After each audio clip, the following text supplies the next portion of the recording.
기도하고 싶은데 입이 떨어지지 않을 때 있으시죠? 하나님, 저 여기 있습니다 하고 시작했는데 그 다음 말이 안 나와서 그냥 눈만 감고 앉아 있었던 적 있으신가요? 괜찮습니다. 여러분만 그런 게 아니에요. 사실 저도 그랬어요. 기도해야 한다는 부담감은 있는데 막상 무릎 꿇으면 뭘 어떻게 말해야 할지 막막했거든요. 주기도문은 달달 외우면서도 그게 내 마음에서 우러나온 기도인지 확신이 없었어요. 그런데 어느 날 깨달았습니다. 예수님께서 이미 다 가르쳐 주셨다는 것을요. 주기도문이요. 우리가 너무 익숙해서 그냥 지나쳤던 그 기도 안에 우리가 찾던 모든 답이 있었습니다. 오늘 이 시간 주기도문 속에 숨어 있는 5가지 비밀을 함께 나누려고 합니다. 이 말씀이 여러분의 기도에 작은 위로가 되었으면 좋겠습니다. 본격적으로 시작하기 전에 구독과 좋아요 버튼 한 번씩 눌러주시면 정말 큰 힘이 됩니다. 더 많은 분들과 이런 위로의 말씀을 나누는데 큰 도움이 되거든요. 자, 그럼 시작해 볼까요? 첫째, 하늘에 계신 우리 아버지여. 주기도문의 첫 문장입니다. 이 한 문장 안에 놀라운 위로가 담겨 있어요. 많은 분들이 기도할 때 이런 마음 아니신가요? 내가 이렇게 부족한데 하나님께서 내 기도를 들으실까? 나는 별로 신앙생활을 잘 못했는데. 그런 생각이 드실 때마다 이 말씀을 기억하세요. 하나님은 아버지세요. 재판관이 아닙니다. 감시자가 아니에요. 아버지세요. 로마서 8장 15절에 이런 말씀이 있어요.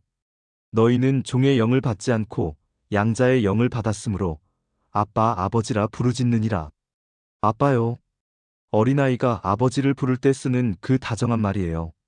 지난주에 공원에서 이런 장면을 봤어요. 한 아이가 넘어져서 무릎이 까졌는데 울면서 아빠 하고 부르더라고요.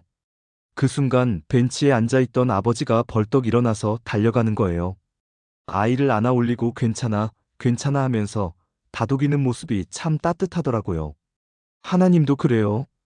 여러분이 힘들어서 아버지 하고 부를 때 하나님은 이미 달려오고 계세요. 누가복음 15장의 탕자 이야기를 보세요. 아들이 모든 것을 탕진하고 돼지우리에서 허덕이다가 집으로 돌아오잖아요.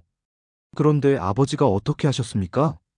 아들이 아직 먼 곳에서 걸어오고 있을 때 이미 달려나가셨어요. 준비한 사과의 말도 다 듣지 않으시고 그냥 안아주셨어요. 이것이 우리 하나님 아버지의 마음입니다. 여러분이 얼마나 오랫동안 기도 못했는지, 얼마나 많은 실수를 했는지, 그런 건 중요하지 않아요. 지금 이 순간 아버지라고 부르세요. 그것만으로 충분합니다. 그리고 우리 아버지라는 것도 기억하세요. 혼자가 아니에요. 지금 이 시간에도 세계 곳곳에서 같은 아버지를 부르는 형제자매들이 있어요. 여러분은 혼자가 아닙니다. 둘째, 나라가 임하시오며 뜻이 하늘에서 이루어진 것 같이 땅에서도 이루어지이다. 이 기도가 처음에는 좀 어렵게 느껴질 수 있어요. 내 뜻을 포기하라는 건가? 하고요. 아닙니다. 이건 포기가 아니에요. 놓아주는 것입니다. 차이가 뭐냐고요? 포기는 절망이에요. 하지만 놓아주는 건 신뢰예요. 하나님, 제 계획이 있습니다. 제 소원도 있어요. 하지만 아버지께서 더 좋은 길을 아신다면 그 길로 가겠습니다. 이게 바로 놓아주는 거예요. 제가 몇 년 전에 정말 원하던 기회가 있었어요. 모든 게 다 좋았는데 이상하게 기도할 때마다 평안이 없는 거예요. 밤에 잠도 안 오고요. 그래서 계속 기도했죠. 하나님, 이게 맞는 길입니까? 결국 그 기회를 내려놓았어요. 주변 사람들은 다 말렸지만요. 그러고 나서 몇 달 뒤에 전혀 예상 못했던 다른 길이 열렸어요. 지금 생각하면 그게 훨씬 더 좋은 길이었어요. 하나님이 제가 보지 못하는 걸 보고 계셨던 거죠. 한나라는 여인의 이야기가 떠오르네요. 사무엘상 1장을 보면 그녀는 아이가 없어서 매년 성전에서 통곡하며 기도했어요. 그런데 그녀의 기도를 보세요. 하나님, 아들을 주시면 그를 주께 드리겠습니다. 자기가 원하는 걸 붙잡고 있지 않았어요. 하나님의 뜻대로 쓰이기를 구했죠. 결국 사무엘을 낳았고 약속대로 하나님께 드렸어요. 사무엘은 이스라엘의 위대한 선지자가 되었습니다. 때로는 우리가 꽉 쥐고 있는 그것을 놓아줄 때 하나님이 더 큰 것으로 채워주세요. 여러분, 지금 너무 붙잡고 있어서 힘드신 것 있나요? 놓아도 괜찮아요. 하나님 아버지께 맡겨도 돼요. 셋째, 오늘 우리에게 일용할 양식을 주옵시고. 이 한 문장이 주는 위로가 참 크다는 걸 힘든 시기를 겪어보신 분들은 아실 거예요. 오늘 그리고 일용할 양식이에요. 내일 것까지 걱정하지 말라는 뜻입니다. 예수님께서 마태복음 6장 34절에서 이렇게 말씀하셨어요. 그러므로 내일 일을 위하여 염려하지 말라. 한날의 괴로움은 그날로 족하니라.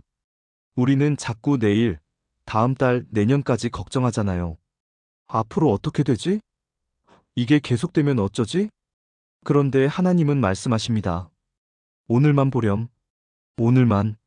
성경에 나오는 광야의 만나 이야기를 아시죠? 하나님께서 이스라엘 백성들에게 매일 아침 만나를 내려주셨어요. 그런데 규칙이 있었어요. 하루치만 거두라는 거예요.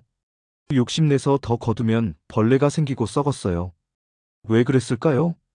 내일도 하나님이 책임지신다는 걸 믿게 하려는 거였습니다. 매일매일 하나님을 의지하게 하려고요. 얼마 전에 한 집사님의 간증을 들었어요. 사업이 어려워져서 직원 월급을 못 줄 상황이 됐대요.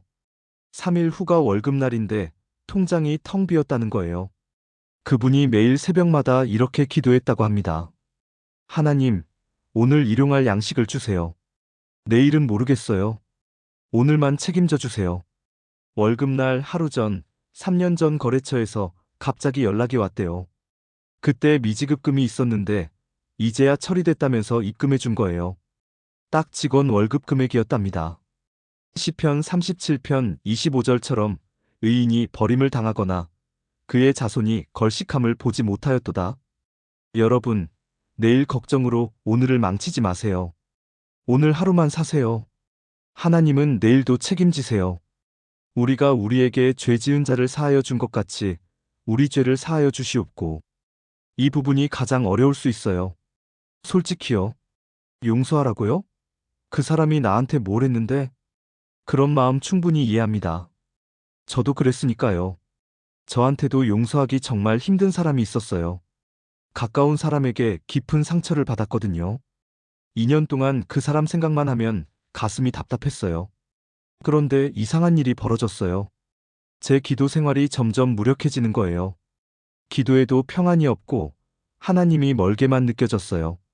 어느 날 새벽에 주기도문을 드리다가 이 부분에서 멈췄어요.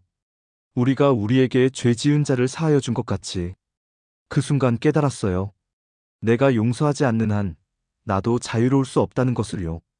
용서가 뭔지 아세요? 상대방을 위한 게 아니에요. 나를 위한 거예요. 용서하지 않으면 그 사람이 내 마음속에 계속 자리 잡고 있습니다. 내 평안을 빼앗아가요. 요셉을 보세요. 형들에게 팔려 노예가 됐어요. 억울하게 감옥에도 갇혔죠. 13년 동안 고난을 받았어요. 그런데 나중에 이집트 총리가 되어서 형들을 만났을 때 복수하지 않았어요. 오히려 이렇게 말했죠. 당신들이 나를 이곳에 팔았으나 하나님이 생명을 구원하시려고 나를 먼저 보내셨습니다. 상처를 하나님의 섭리로 해석한 겁니다. 그날 이후 저도 기도했어요. 하나님, 저는 용서하고 싶지 않아요. 하지만 용서하고 싶은 마음을 주세요. 몇 달이 걸렸지만 조금씩 마음이 풀렸어요. 완전히 용서하는 날, 제가 자유로워졌어요. 여러분, 용서는 약함이 아니에요. 용기예요. 그리고 그 용기가 여러분을 자유롭게 할 거예요. 넷째, 우리를 시험에 들게 하지 마시고 다만 악에서 구하시옵소서. 이 기도는 우리의 약함을 인정하는 기도입니다. 하나님, 저는 약해요. 혼자서는 못 이겨요. 도와주세요. 이렇게 고백하는 게 부끄러운 일 아니에요. 오히려 이게 진짜 용기예요. 다윗을 보세요. 이스라엘의 위대한 왕이었죠. 골리앗을 이긴 용사였어요. 그런데 사무엘하 11장을 보면 저녁에 산책하다가 목욕하는 밧세바를 봤어요. 그 순간에 유혹에 넘어갔죠. 위대한 다윗도 넘어졌습니다. 우리라고 안 넘어지겠어요? 베드로전서 5장 8절이 경고해요. 근신하라 깨어라. 너희 대적 마귀가 우는 사자 같이 두루다니며 삼킬 자를 찾나니. 현대의 유혹이 뭡니까?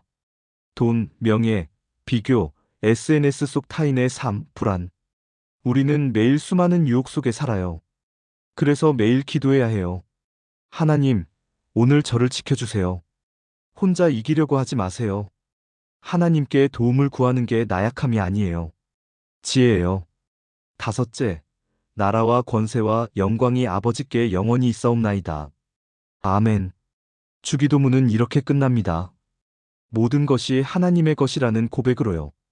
다니엘이 느부갓네살 왕의 꿈을 해석했을 때 제일 먼저 한 일이 뭐였는지 아세요? 자랑하지 않았어요. 하나님을 찬양했습니다. 하나님의 이름을 영원 무궁히 찬송할 것은 지혜와 권능이 그에게 있음이로다. 모든 영광을 하나님께 돌렸어요. 우리도 그래야 해요. 잘 됐을 때도 안 됐을 때도 모든 순간에 하나님의 것임을 인정하는 거예요. 그럴 때 우리는 자유로워집니다. 성공에 교만하지 않고 실패에 절망하지 않게 돼요. 아멘은 진실로 그렇게 되기를 원합니다라는 뜻이에요. 확신의 고백이죠. 여러분, 오늘 우리는 주기도문 속 5가지 비밀을 함께 나눴어요. 여러분은 혼자가 아니에요. 놓아도 괜찮아요. 오늘만 걱정하세요. 내려놓으면 자유로워져요. 혼자 이길 수 없어도 괜찮아요. 이제 주기도문을 드릴 때 한 문장 한 문장 천천히 기도해 보세요. 그냥 외우지 말고 마음으로 고백해 보세요. 완벽한 기도를 하려고 애쓰지 않아도 돼요. 그저 아버지라고 부르는 것만으로도 충분해요. 하나님은 이미 여러분의 마음을 다 아세요. 오늘도 끝까지 함께 해주셔서 감사합니다. 이 말씀이 여러분의 기도에 작은 위로가 되었기를 바랍니다. 구독과 좋아요는 더 많은 분들과 이런 위로를 나누는데 큰 힘이 됩니다. 여러분의 하루하루에 하나님의 평안이 함께 하시길 기도합니다.